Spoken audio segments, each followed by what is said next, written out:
Nathpanthi dowry Gosavi समाजातील एका मुलाचा खून झाला होता। या प्रकरणातील आरोपी शिक्षा भोगतोय।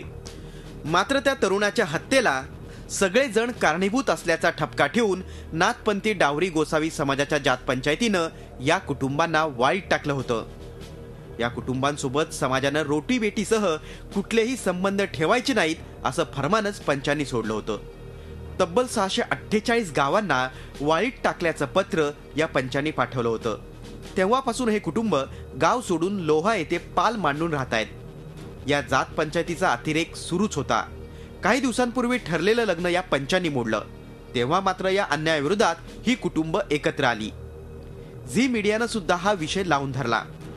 राष्ट्रीय भटके विमुक्त महासंघानं या कुटुंबांचं प्रबोधन केलं आणि जात पंचायतीच्या विरोधात या कुटुंबांनी एल्गार केला।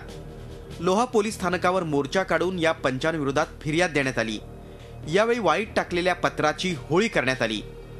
या 55 कुटुंबांनी भारतीय संविधानाची शपथ घेतली। ज्या मुलीचं लग्न या पंचांनी मोडलं होतं तिच्या वडिलांनी पोलिसात होता तर त्यांनी म्हणे 5 लाख तुम्ही आम्हाला दिले, तुमच्या मी कुंकू लावून देईल, पैसे देत नाही तर मी तुम्हाला कुंकू लावून देणार नाही। ते कुंकू त्यांनी पाडण्यात गेला।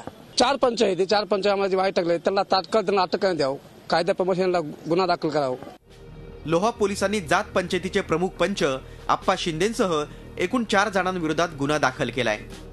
त्यांच्या फिर्यादीप्रमाणे भारतीय दंडविधान संहिता कलम 153 383 503 34 भादीप्रमाणे जात पंचायतचे सदस्य आहेत म्हणजे त्यांचे नाव दिलेले आहेत आरोपी म्हणून, त्यांच्यावर आम्ही गुन्हा दाखल करणार आहे।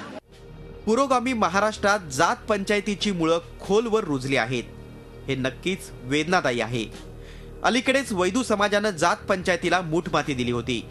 काही ठिकाणी विधायक बदल होत आहेत। नांदेडमधील नाथपंथी डावरी गोसावी समाजाच्या वाळीत प्रकरणावरून मात्र अजून जनजागृतीची गरज असल्याचं स्पष्ट होतंय। Satish Mohite, Zee media, Nanded. Zee 24 तास रहा एक पाऊल पुढे।